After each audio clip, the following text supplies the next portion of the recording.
ॐ तव कथामृतं तप्तजीवनं कविभिरीडितं कल्मषापहं शरवणमङ्गलं श्रीमदाततं भुवि गुणन्ति भूरिदा जनाः. Your words are like nectar, bring life to scorched souls. They are praised by poets and remove all sin. They are auspicious to hear, wonderful and exalted. Those who spread these words throughout the world are truly giving souls. Welcome to our class on the Gospel of Sri Ramakrishna. We're on the chapter at the Star Theater, Part 1, and that began on page 532, Friday, September 19th, 1884. And I'm going to start on page 536. There's this short section that I'm skipping about this Karta Bhaja sect and some of the spiritual practices that they do. That there's Vatsalya Bhava, where a woman will look upon herself as the mother and Krishna the child. They'll actually take a young boy or something, and not so young, maybe a teenager or even older, and do some spiritual practice together. Or there's Madhura Bhava, and generally it leads to something a little unsavory. So Sri Ramakrishna is warning them about that because this one of there's a Haripada who used to stay with him. Yeah, he was going to this Karta Bhaja sect, and one woman looked upon him as the child Krishna. So he was warning him about that.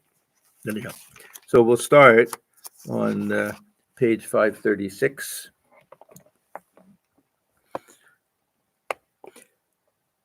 Third paragraph. Can you tell me why all these youngsters, and you people too, visit me? Now, all these youngsters, it means those who will eventually become his monastic disciples, and a whole group of them who could have uh, this Porto and Purna and others, but the family was against it, and not younger, not in, and they were forced into marriage. But those who had not yet got entangled in the world at all, and who had very good samskaras, and Sri Ramakrishna felt that they were all qualified to lead a monastic life. And you people too, that means the householders. So there's two classes here. Can you tell me why all these youngsters and you people too visit me? There must be something in me, or why should you all feel such a pull, such attraction? Once I visited Hridoy's house in Shihor. Shihor is very close to Kamarpukur. From there, I was taken to Shambazar, another little village. It's not Shambazar in Calcutta. I had a vision of Gauranga before I entered the village, and I realized that I should meet Gauranga's devotees there. The Shambazar, it sounds like it was predominantly Vaishnava village. For 7 days and nights, I was surrounded by a huge crowd of people, such attraction, nothing but kirtan and dancing day and night. People stood in rows on the walls and even were in the trees. Yeah, some of these villages, they'll have day and night kirtan going on for 7, 8 days, something like that. I saw it once in outside of Dhaka. A place called Shabar. There's a Tulsi's village, not a village. It's kind of half village, half suburb, uh, and yeah, they get a large crowd of people, and it'll be outside. They'll be singing and dancing, and it'll go on day and night, yeah, without stop. Yeah, for I think it was a week or something. So this is probably the same time situation here.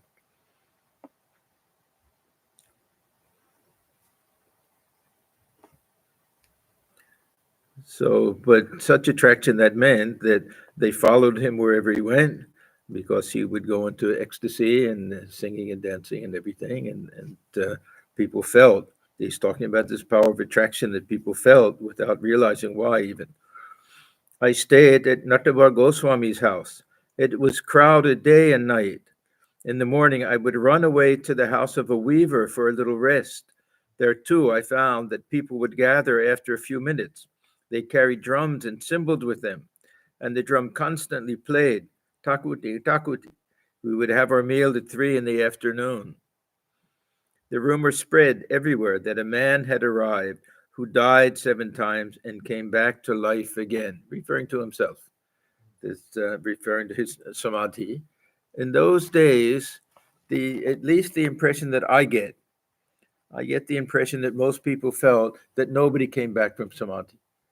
That this Ramakrishna, when he would, it sounds strange to us that some people might give up the body after samadhi, but it sounds like that was what most people believed, and it was strange for someone to have that experience and come back to the world. Oh, Tulsi, I was just talking about Shabar and the day and night kirtan. Yeah. They had. Was it a special time of year?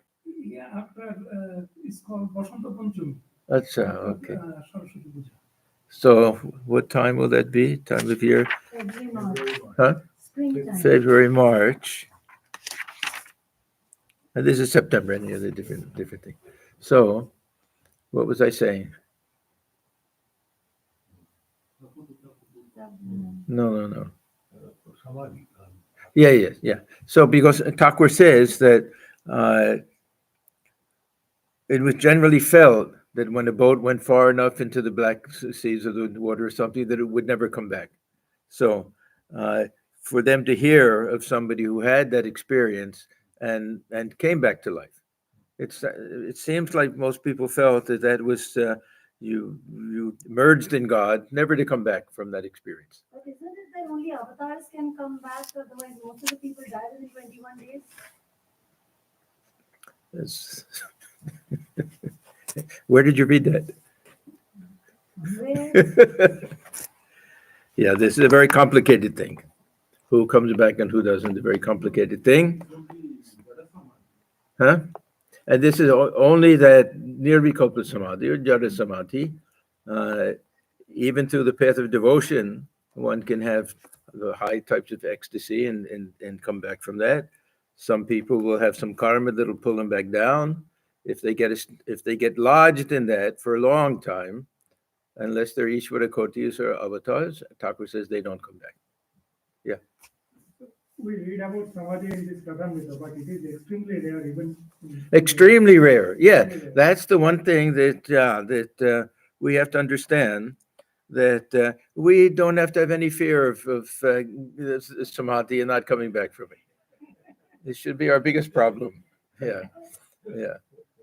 Nothing for us to lose sleep over. What if I have nirvikalpa samadhi and I have an appointment next week with the dentist? What will happen? Yeah, it's not going to happen that way. Yeah, there are even nirvikalpa samadhi. There seem to be levels and depths of it, and even the direct disciples. There's no way that they could have had that samadhi that Thakur had for months on end and come back from that. So different degrees of power, spiritual power that these great souls have to be able to come down from that. Equally so with Mahabhava. Equally so, Thakur says, that the ordinary person cannot, even the physical body cannot handle the emotions that these great souls can experience with this Mahabhava. This is the highest type of ecstasy on the devotional path. Yeah, so it's almost like seeing a ghost for them. Somebody who had samadhi and came back, it's like dying and coming back. So everyone was following him. Before I forget, I made a mistake last Friday night that someone was kind enough to point out, nothing to do with Vedanta, but with the Broadway musicals. That I was talking about this West Side Story that is actually based on Romeo and Juliet. I said Pygmalion. That's the other My Fair Lady. Anyhow, the person who wrote, I want to thank him for reminding me. Yeah, I knew that. My Fair Lady. No. Pygmalion. My Fair Lady was based on Pygmalion. I said that the West Side Story was. That was based on Romeo and Juliet. And yeah, most people, yeah, this is only to set the record straight from last week. It's not significant.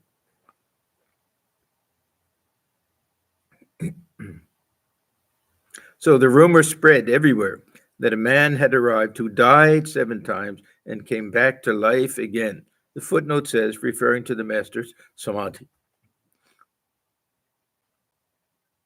Sridhar would drag me away from the crowd to a paddy field for fear I might have an attack of heat apoplexy. The crowd would follow us there like a line of ants. Again, the cymbals and the never-ending takuti of the drums. Hridai scolded them and said, "Why do you bother us like this? Have we never heard kirtan?" The Vaishnava priest of the village came and almost started a quarrel. They thought I would take their share of the fees from the devotees. Yeah, the reputation of priests in India. This is something that if we're not familiar with the Indian culture, I think priests will be considered to be highest level. But in India, the monks have that highest level. The priests are very often, or almost always, family people, married people, and it's kind of a job and a position, and not always living up to the highest spiritual standards or anything. So it's not surprising that they have to worry about earning money and everything. They don't make a lot of money either, generally. I don't know why in our country there's two different types of priests. One priest is that they are not involved with any family, any other people. So they just do the puja. And Yeah, there'll be temple priests. Yeah. And then another priest is that they have a judgment. They have a client. Say so marriage, whatever that Yes. occasion Yes. This will also be with that Kula Guru system. Yeah, that they'll also be the ones that will have to perform all these. There'll be family people though. They're married people. There's a Goswami tradition.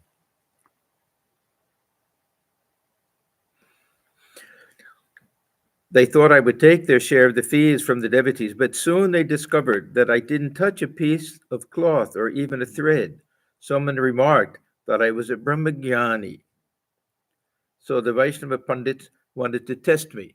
Now, Brahmagyani here, I don't think it has any great technical meaning to them. God realized so, that he was a perfected soul, something like that. So the Vaishnava pundits wanted to test me. One said, "Why hasn't he beads and a mark on his forehead?" So in the Vaishnava tradition of Bengal, the marks, exterior marks in clothing and everything play an important role. They'll even stamp themselves and brand themselves and the type of South India also, especially with the type of markings on the forehead. In the Vaishnava tradition, there's huge things, and then the Shaivites will smear themselves with ashes. And so these are very standard things that many people look upon as playing some great significant role. And for most people, yes, it has a role to play. I remember one thing, this Alasinga Parama, that he, if you see pictures of him, he has the Vaishnava marks. And Swamiji, to one of the Western disciples who was there, he warned them, "You don't say a thing making fun of these marks. This is their family tradition and everything, and these are very pious people." Yeah, so it does mean something. Yeah, we even have in the Upanishads that you have this alinga, those who don't have any mark of renunciation or something. Yeah, you don't take that too literally or anything, but so there's an importance to that. But the paramahamsa and these great souls, they're beyond all of these things. This is the distinctive feature of the paramahamsa. See, we will wear our garua, and even in our order, You even have to have your chadar thrown over your shoulder. So little things like that become just standard and customary, and we recognize each other and everything. But the Paramahamsa, they don't need any of those things. They kind of fall off, and even those things are felt to be a kind of burden and bondage. There's one class of monks that are like that. So Sri Ramakrishna, we know, was like that. He didn't care about any external marks or anything. So the Vaishnava pundits wanted to test me. One said, "Why hasn't he beads and a mark on his forehead?" Another of them replied, "They've dropped from him as the dry branch from a coconut tree." Now, I mentioned many times that Thakur, he loved to give references for all of these little things that he said. He would always give credit to somebody else, that whether your body falls off in 21 days or this Naradiya Bhakti and then Kali Yuga, whatever it was, he would usually say, "I heard this from somebody." So here he's giving credit here. They've dropped from him as the dry branch from a coconut tree. It was there that I learned this illustration of the dry branch of a coconut tree. The upadhis, limitations drop when one attains knowledge. Now, what is the dropping of upadhis? That generally we'll take this in a more philosophical sense. That first of all, it doesn't mean that the body will drop off. The body is also one of the coverings. But anything that is a false superimposition that we falsely identify with, we cease to identify with. This will be a dropping of upadhis. So if we have some previous connection with a certain community, with a certain country, with a certain religion, all of these things for a God-realized soul are limitations, and they cease to identify with them. They identify only with the self. So this term upadhi, it can also mean a title. Yeah. So we get a PhD and we can put it at the back of our name. We can be called a doctor. We can be Padma Bhushan. We can all these things, Mahamahothu things that get added on. These are also upadhis. So for these, the Paramahamsa especially, that these upadhis drop off. So that means both this attachment and false identification, and also any particular exterior things, like the certain type of dress or things like that, they lose their importance. But it happens naturally. Of course, there are Paramahamsas from the very beginning that they follow that tradition, that they won't have any external signs. But in general, Sri Ramakrishna always expressed this idea, even with duties, that they fall off at some time. That we don't just renounce things prematurely, or even have to ask, when can I give up this and give up that? But even things like doing japa and some of our different types of devotional practices, that at some point they'll fall off. And then we go from this Vaidhi Bhakti to this Anuraga, this higher type that doesn't require any, because everything is spontaneous at that point. People came thronging from distant villages. They even spent the night there. At Shambhazar, I learned the meaning of divine attraction. When God incarnates himself on earth, he attracts people through the help of Yoga Maya, his divine power. People become spellbound. Now, this is one of the rare times that Sri Ramakrishna is almost directly declaring himself to be an avatar. Almost. He's not saying this is the case with me, but he's telling you it was the case with me. So he says, when God incarnates himself on earth. Otherwise, it was on certain occasions with Swamiji or Narendra at different times, he would say he was Rama, he was Krishna. But in general, he would give hints, and sometimes if people would say, "No, you yourself are Rama," he'd say, "Never say that."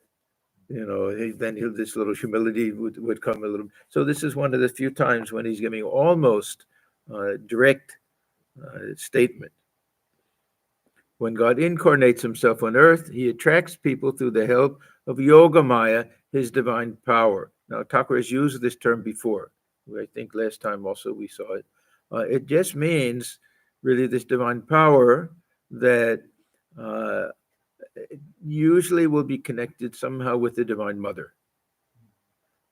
It doesn't have to be, I guess, but anyhow, it seems to be in that kind of tradition. People become spellbound. It was about 3:00 in the afternoon. The master had been conversing with the Mukherjee brothers and the other devotees when Radhika Goswami, a Vaishnava scholar, arrived and bowed before him. This was his first visit to the master. Radhika Goswami took a seat. Master, are you a descendant of Advaita? Now, in the Vaishnava tradition of Bengal, the followers of Chaitanya Deva, that there'll be a whole class that will be called Goswamis. And many of them will trace their lineage back to Advaita Acharya. Advaita was we can say precursor to Chaitanya Deva. He was the one who was kind of the leader of this little group of very devout Vaishnavas in Navadvip.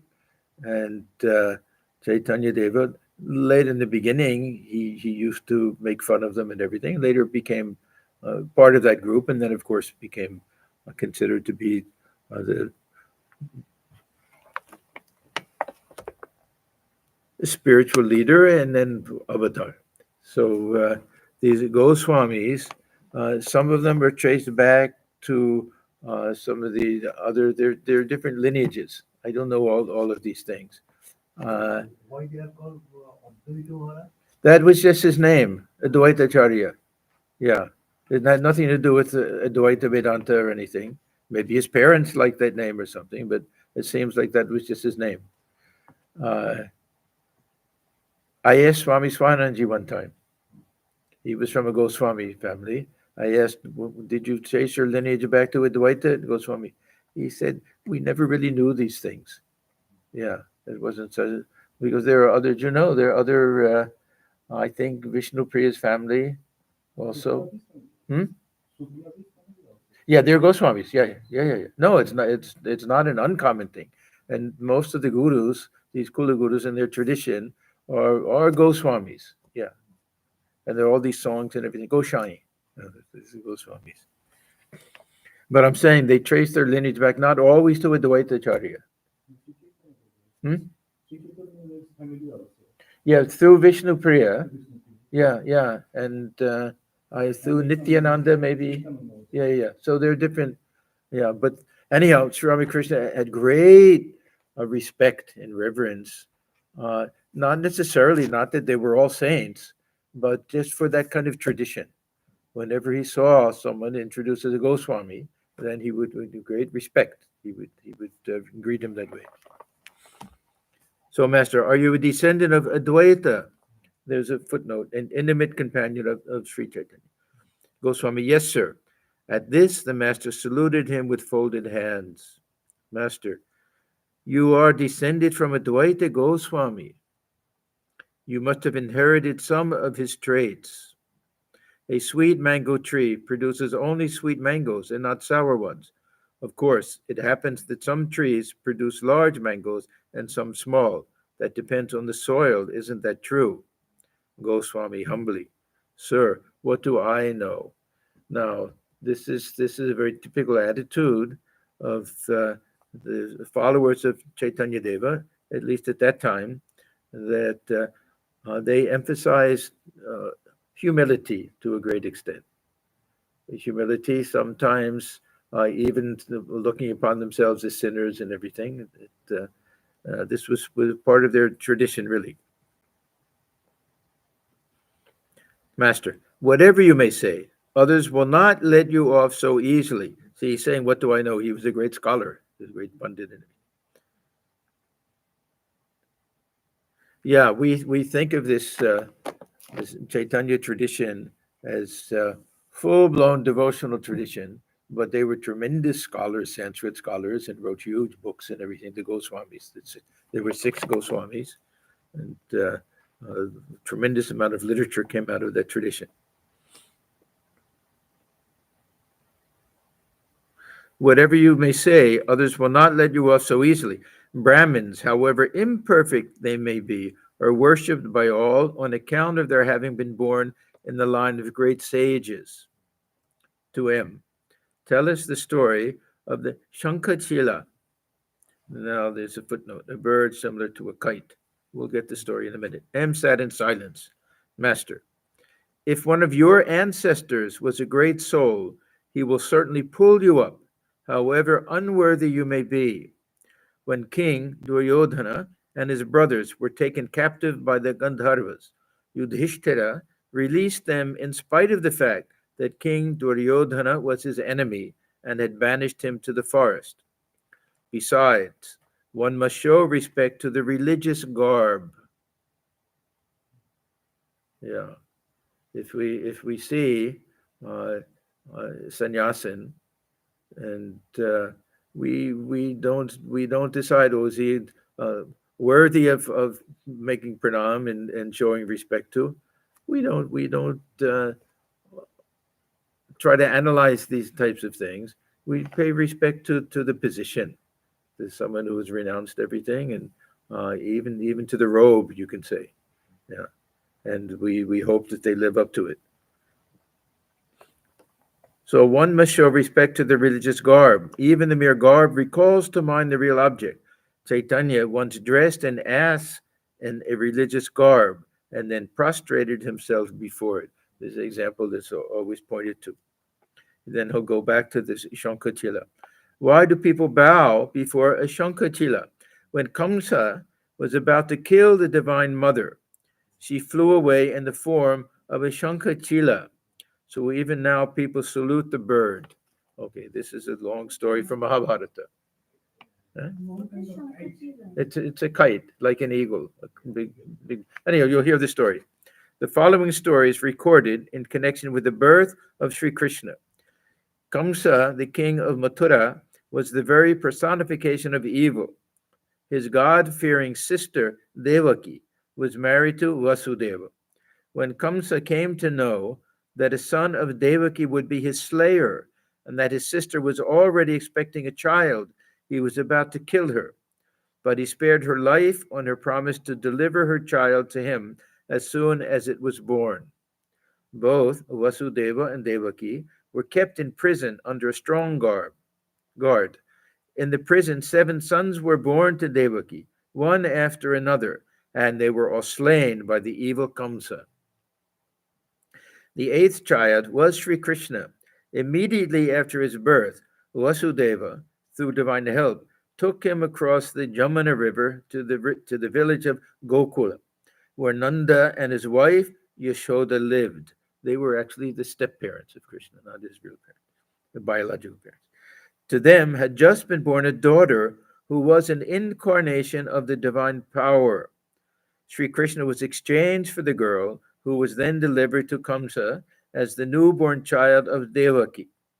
Kamsa was about to kill her when she flew into the sky in the form of a bird, the shankha-chila, remarking that Kamsa's slayer was growing up at Gokula.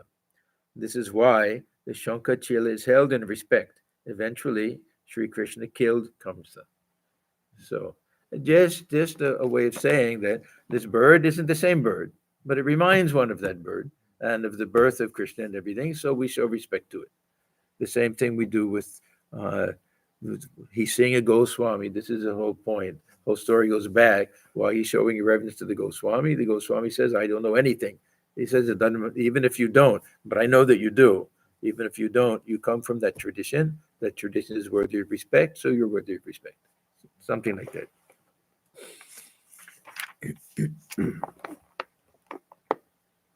An Englishman arrived at the cantonment of Tranok. The sepoy saluted him. Kaur Singh explained to him, this Kaur Singh, this is a very nice episode in the life of Sri Ramakrishna. The very beautiful, sweet relationship he had with the Sikh community. I gave a talk on this once. Yeah. Swami Prabhahanandaji, he devotes a whole chapter to this also in one of his books.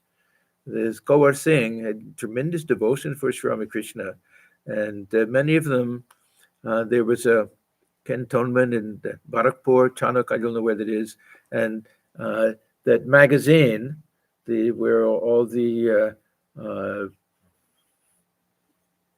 arms and things, rifles and explosives were kept there. They would have to go and guard that also. So they would take that opportunity to see him. There was one instance where they were all marching down the road. I think on, I don't know where, within sight of Dakshineshwar temple, and they all stopped to salute Dakshineshwar, and the British, whoever was in charge of the whole thing, he said, "Tell them to get up and move." And somebody said, "Don't disturb them with this. This is they have this type of faith. They may turn on you if you try to stop them." So they had tremendous devotion for Sri Ramakrishna, and there are different conversations recorded in the gospel when they come. When you remember when Thakur he refers to them, they like to call God as Dayamai, and he had that conversation. Anyhow, so this is that Kawar Singh. He was very devoted to Sri Ramakrishna. He explained to me, India is under the rule of the English, therefore one should salute an Englishman. Yeah, they were very fearless soldiers in the army, and the British used them to a large extent. The Shaktas follow the Tantra, and the Vaishnavas the Purana. There's no harm for the Vaishnavas in speaking publicly of their spiritual practices, but the Shaktas maintain secrecy about theirs. For this reason, it is difficult to understand a Shakta. Now, these are the whole point of this conversation that Sri Ramakrishna is trying to show that different traditions have different ways of looking at things. We follow this tantric idea that you receive the mantra as something very sacred and private. You don't speak about it. You don't tell anybody. Don't divulge what your mantra is or say it out loud. The very private, sacred type of thing. Other traditions, everyone will have the same mantra. They'll chant loudly the Hare Krishna mantra or something like that. It's just a different attitude. That's all. It's not that he's saying one is better than the other, anything like that. In fact, his whole point, you see, this Vaishnava tradition, the tendency there is to think that their spiritual practices and spiritual attitude are best. They had a little bit of an exclusive attitude. Thakur will refer to that. So now he's trying to show that there are different traditions. That's all that it is. And speaking publicly about spiritual practices, these are things that we will do in a general sense, but if we get any particular instruction from the Guru, that's private. Yeah.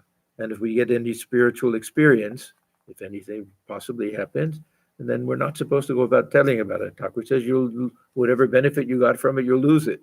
Yeah. But other traditions are different. That's all. To Goswami, you are all good people. How much japa you practice? How much you chant the name of Hari? Goswami humbly, oh no, we do very little. I am a great sinner. Now, it's not very genuine to say this. Of course, he's not a great sinner. Yeah. Sometimes they make a show of their humility. Yeah. Master smiling, you have humility, that is good, but there's also another way. I chant the name of Hari. How can I be a sinner? Now, this is not just another way. This is a very strong teaching of Sri Ramakrishna and Swamiji also.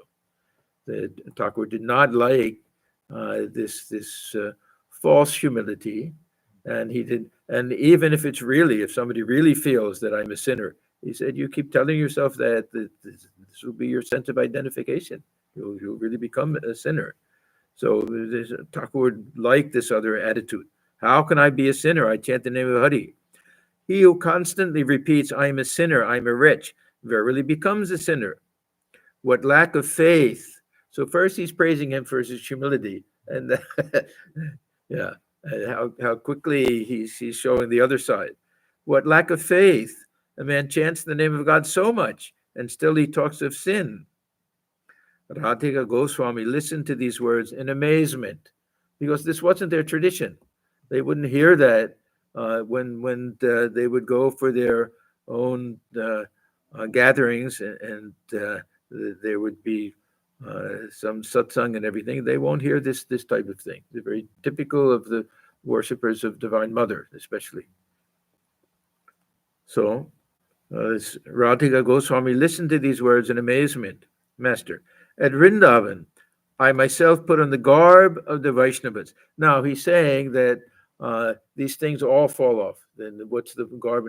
But when he did his spiritual practice, he was very particular about dressing the way each community dressed, taking the food the way that they did, following all the tradition, putting marks on whatever they did, he did. He wanted to exactly follow, to get the experience, to really feel what does it mean, what does it feel to be a Vaishnava following this particular path and everything. So he was very particular about all of these things. So at Vrindavan, I myself put on the garb of the Vaishnavas and wore it for 15 days to the devotees. I have practiced the disciplines of all the paths, each for a few days.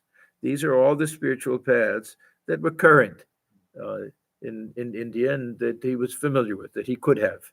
Yeah. If we want to be real sticklers, then he didn't follow any Buddhist tradition, but that there wasn't anything at that time, really. But everything that was available to him, that any guru came, that he practiced all of these. Otherwise, I should have found no peace of mind. Smiling. I've practiced all the disciplines. I accept all paths. Yeah, this is for the sake of the Goswami. I respect the Shaktas, the Vaishnavas, and also the Vedantists. The Vedantists here will be the Jnanis, those who follow the path of the impersonal absolute, the non-dualists. Therefore, people of all sects come here, and every one of them thinks that I belong to his school. This was literally true. Even the Brahmos. Yeah, some of them would say, yes, we know that really you like to follow Kesha, you believe what he says.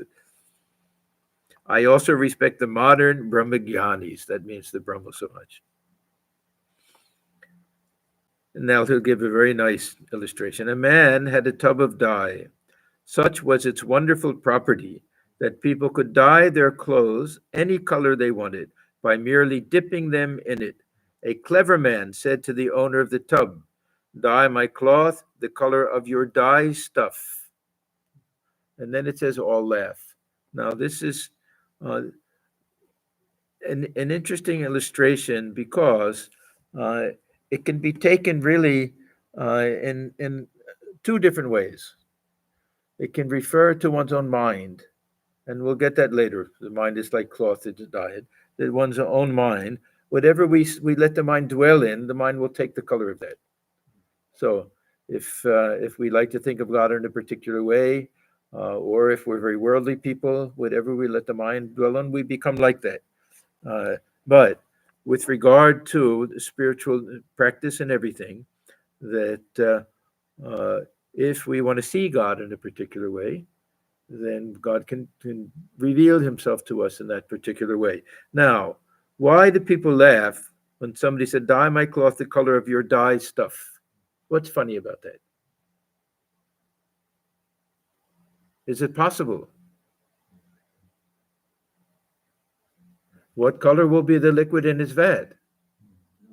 It has to be clear. If it has any color, everything will turn out that color. It can't have any color. You can't dye your cloth the color of water. You can't do it. But you can become one with it. So this is that if any Do you mean they become one with it? yeah. Well, let me give you an example.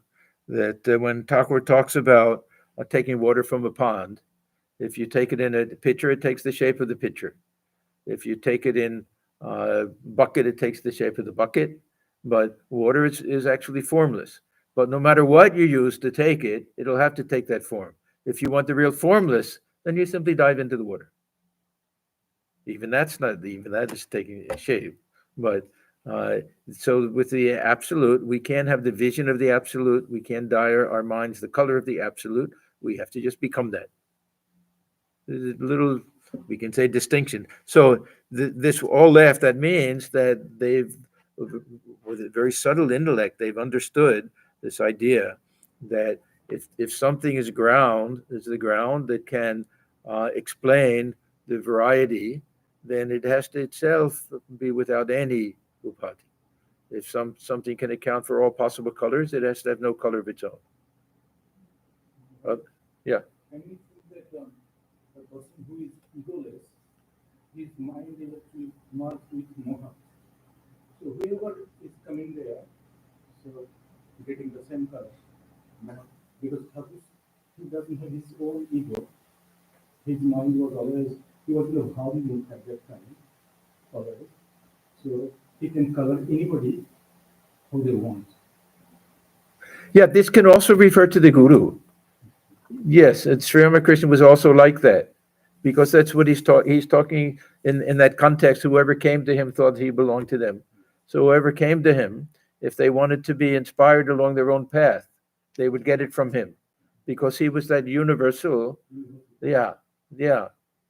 So we can take it in that sense also. Yeah.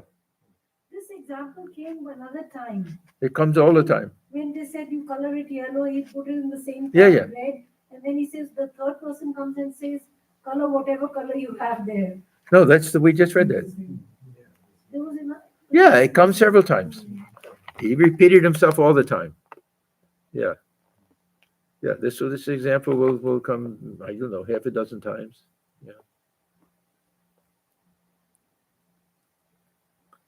Yeah, so this can be taken in so many different ways. But the main point is that if something can account for variety, it itself has to be beyond that. You say light. If light itself can account for all the different colors, so when it goes through a prism, that light itself has to have no color. It has to be invisible. If light allows us to see all of the colors, how do we know that the light is on? We see all the colors in the room. That light can't have any color of its own. If it does, it'll color everything. It'll be like a filter, a red filter over light. It'll distort everything. So this vat has to be this infinite absolute reality that has no shape, form, color, or anything like that. And one cannot dye one's cloth in that, but one can become that.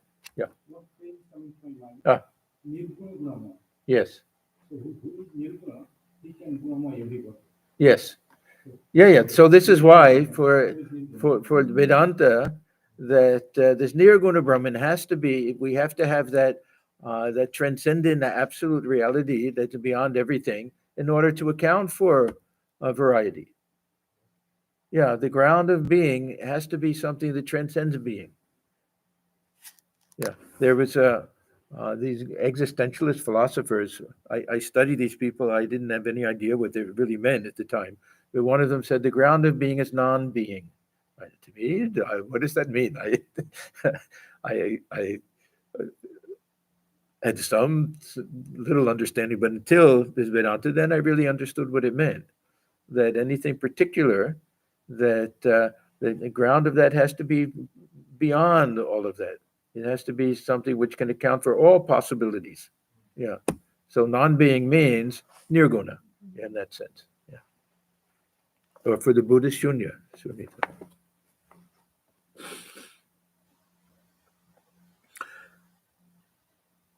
Why should I be one-sided? The idea that the people of a particular sect will not come to me does not frighten me. I don't care a bit whether people come to me or not. The thought of keeping anyone under my control never crosses my mind. Other Sen asked me to ask the Divine Mother for a big position for him, but he didn't get it. If that makes him think differently about me, what do I care? Once at Keshav's house, I found myself in a new mood. The Brahmos always speak of the impersonal. Therefore, I said to the Divine Mother in an ecstatic mood, Mother, please don't come here. Sometimes she would say, don't bring me here. But here, please don't come here. They don't believe in your forms. Now remember, this is all to the Goswami. Radhika Goswami listened to these words of the Master against sectarianism and remained silent. Yeah, this was their one great fault, if we want to look at it that way, that they didn't mix with other communities and kind of looked down upon them and felt that their path was the best path. Master smiling. Vijay, this is Vijay Krishna Goswami, another Goswami. Yeah. Thakur always said that here you're stuck in the Brahmo Samaj with this impersonal absolute, and you come from the line of the Goswamis. It's in your blood. Yeah, that devotion. It'll have to come out sometime, and of course it did. It says, though born in a Vaishnava family, he became a member of the Brahmo Samaj. Later, he returned to the worship of the personal God. Not just worship of the personal God. He became really an ecstatic type of a saintly figure in the Vaishnava community. Vijay is in a wonderful state of mind nowadays. He falls to the ground while chanting the name of Hari. Yeah, not just that he left the Brahmo Samaj, he left family, left his home. He became a sannyasin. He devotes himself to kirtan, meditation, and other spiritual practices till 4 a.m. He now puts on an ochre robe and prostrates himself before the images of God, which was forbidden in the Brahmo Samaj. So now he does it. Once he accompanied me to Godadhar's schoolhouse. It says, a celebrated Vaishnava saint. I don't know who this Godadhar is. I pointed out the place where Godadhar used to meditate. At once, Vijay prostrated himself there. Again, he fell prostrate before the picture of Chaitanya Deva, Goswami. What about the image of Radhakrishna? Yeah, the Vaishnava tradition, there are all different ways and forms of worshiping Krishna. And their particular tradition, they like this Yugalmurti, the two together, Radha Krishna. Master, he prostrated himself there too. Vijay also follows all the conventions of religious life, Goswami. He can now be accepted in a Vaishnava society. Yeah, they were so exclusive that it was almost you had to be a card-carrying member somehow, at least be able to dine with them and mix with them and everything. Master, people's opinions don't count much with him. Goswami, I don't mean that. By accepting him, the Vaishnava society will honor itself. That's a nice way to put it. Master, he respects me very much. Yeah. Now, this is another good example that he saw Sri Ramakrishna as very much in tune with his particular spiritual attitude. Even though Sri Ramakrishna, we may say that his main attitude was worshiping God as mother, but he has so much love and devotion for these Vaishnava traditions and the songs and all of that Vijay had tremendous devotion for him. Even before this, when he was a member of the Brahmo Samaj, he was very respectful and great reverence for Sri Ramakrishna. He respects me very much, but it is difficult to reach him. To reach him means literally. He was one day he's called to Dhaka, the next day to some other place. He is always busy. His presence has created great trouble in the Sadharan Brahmo Samaj. Now, footnote, Vijay and several of his friends, on account of a disagreement with the Keshav, seceded from Keshav's organization and founded the Sadharan Brahmo Samaj. Yeah, so he must not have been a member for a very long time, because it's maybe a year or two or something. And yeah, I feel sorry for Keshav, because uh, when all of this took place, he was ill and only had a very short time left to live. I have this a feeling, I don't know if this is true or not, but everything came because he gave his daughter in marriage when she was just a little bit below the age. But it occurred to me that maybe it was because uh, he wanted to do it quickly, arrange that marriage before he died, because he was very ill and knew that he wouldn't live long. And maybe if he had good health, maybe he would have waited or something. I don't know if that's true or not, but uh, so the Brahmo Samaj, they had this big break just because of that. And some of them left and started their other organization, and then Keshav died within a short time. So they kind of fell apart within a very short period after Keshav died, and Vijay Krishna became uh, a sannyasi and left. He didn't remain with the Brahmo Samaj at that time.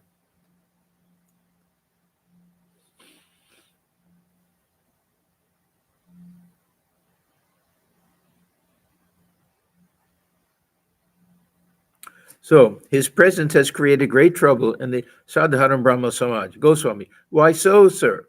Master, the Brahmos tell him, you mix with people who worship God with form. You are an idolater. Yeah, this was a very strong element of the Brahmo tradition, not to bow down before any image, that they considered a type of idolatry.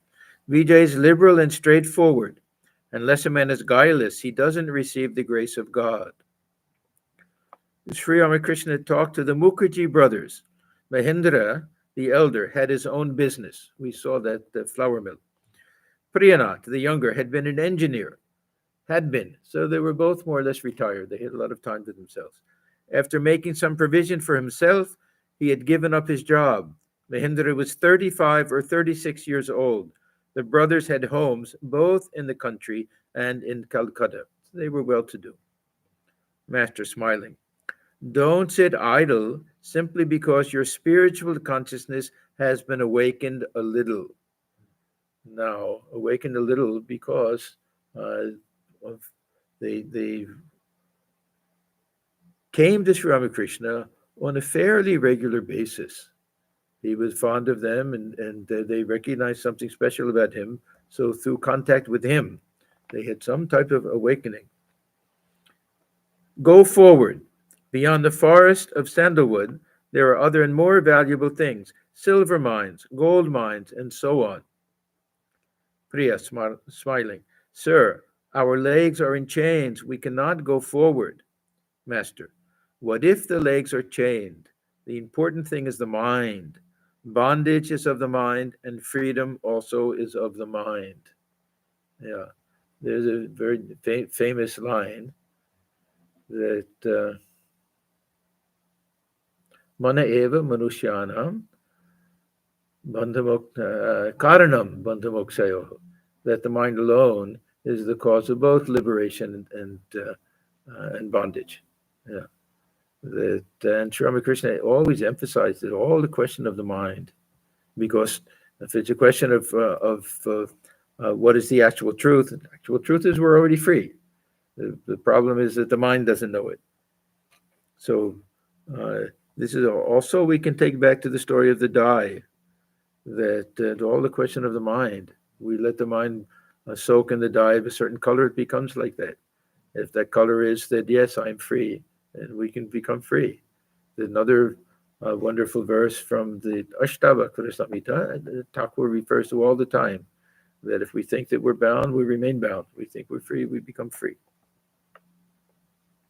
Listen to a story. There were two friends. One went into a house of prostitution, and the other to hear a recital of the Bhagavata.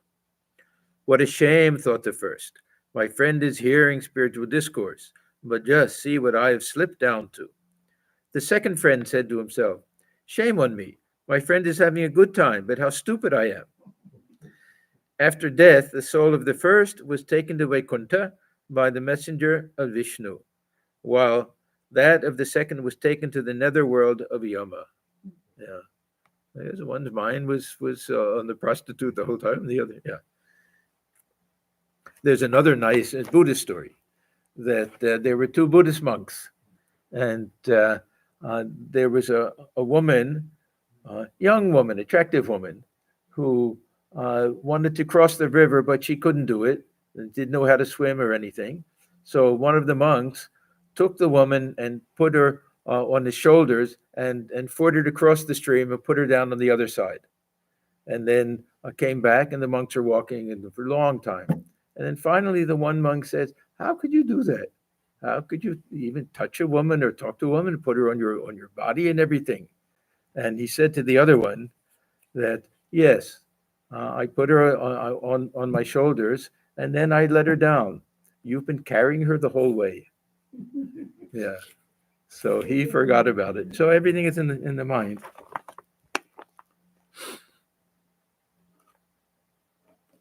So, Priya, but the mind is not under my control, Master. How is that? There is such a thing as abhyasa yoga, through practice. Yeah, this is the advice of Sri Krishna, that you have to have this a little sense of renunciation and dispassion, and then practice.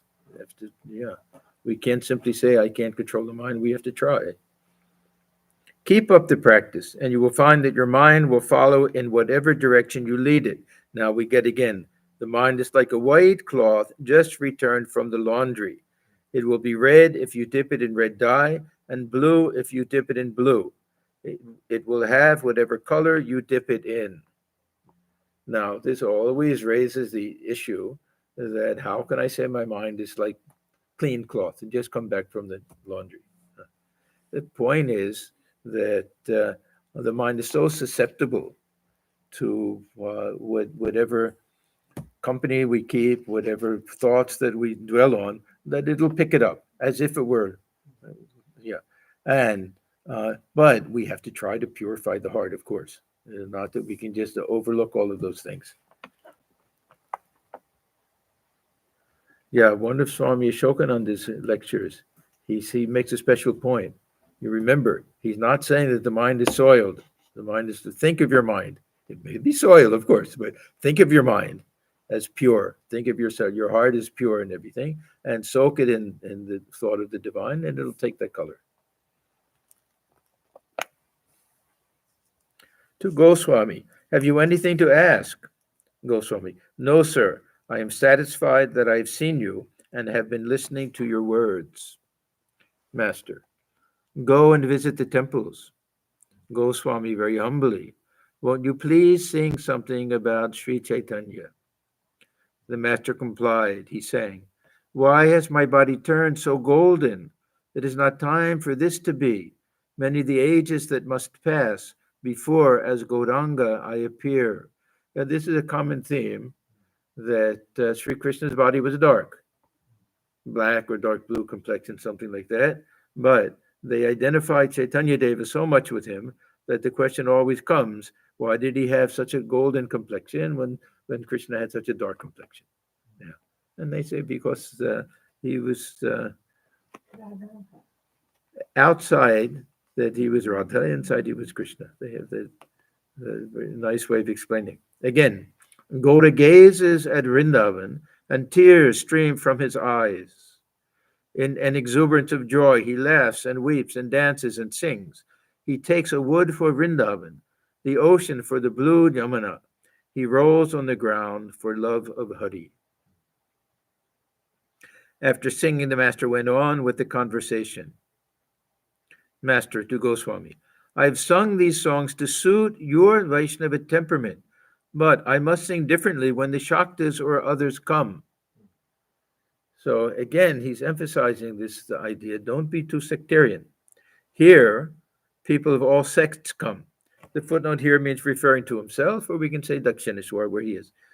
Vaishnavas, Shaktas, Karta Bhajas, Vedantas, and this the Vaishnava Charan, especially, he came quite often, and also members of the modern Brahmo Samaj. Therefore, one finds here all ideals and attitudes in him, in Sri Ramakrishna. It is by the will of God that different religions and opinions have come into existence. God gives to different people what they can digest. The mother does not give fish pilau to all her children. All cannot digest it, so she prepares simple fish soup for some. Everyone cherishes his own special ideal and follows his own nature. Anyhow, we'll stop. This continues with this last bit of really instruction to this Goswami about being a little bit non-sectarian in attitude. So we'll stop here. This is the middle of page 540. Maharaj, is a curiosity, there are no Shaivites in Bengal? In Bengal, the followers of Shiva. Yeah, there are plenty of Shiva temples. Yeah. And maybe not as prominent. I think there's more, the specialty of Bengal will be more this worship of Divine Mother and the Vaishnava tradition. But yes, they're definitely worship. Huh? Alokeshwar, yeah, but I never Yeah, many. Yeah. heard any Shiva songs, sung in the. Oh yeah, there's plenty. We sing them with Swamiji Shivaratri sang and some. everything. Swamiji Yeah. used to sing, but Yeah. nobody else. Yeah. No, yeah, this Shivaratri is very popular in Bengal and everything. Yeah. And the Shiva temple just outside where Thakur's mother, just outside of the Kamarpukur, the little Shiva temple, where his mother had that vision. The Jugi, yeah. So there was a Shiva temple near where I stayed in Kozba. Yeah, and I stayed with the family that the father was great Mahakali devotee, and the mother was a great devotee of Shiva. So she was always talking Baba this, Baba that. He was always Ma this, Ma that, and everything. So there's. But you're right. I don't think it's quite as prominent, maybe, as the Kali temples. They were Shaivas in Swamiji's house. Yeah, their main deity was Shiva. That area, Bankura area. Somnath. He came from the village. From not Somnath, Somsar. Yeah, these are. Yeah. So these are Shiva areas also. Yeah. Om Niranjanam Nityamanantarupam Bhaktanukam Bhatudha Vikraham Ishavataram Parameshamedhyam Tam Ramakrishnam Shirasa Namah. We bow our heads before Sri Ramakrishna, who is stainless, of infinite nature, whose heart melts in sympathy for his devotees, who is an embodiment of the divine and the Supreme Lord, and ever worthy of our worship. Om Shanti, Shanti, Shanti. Peace. Yeah, Thakur really didn't do the same type of sadhana, Shaiva sadhana also, that he did with the traditions. Okay, thank you, everyone. See you next time. Kashmiri Srivaris, Yes, are they very different from the rest of India? they have their own philosophy.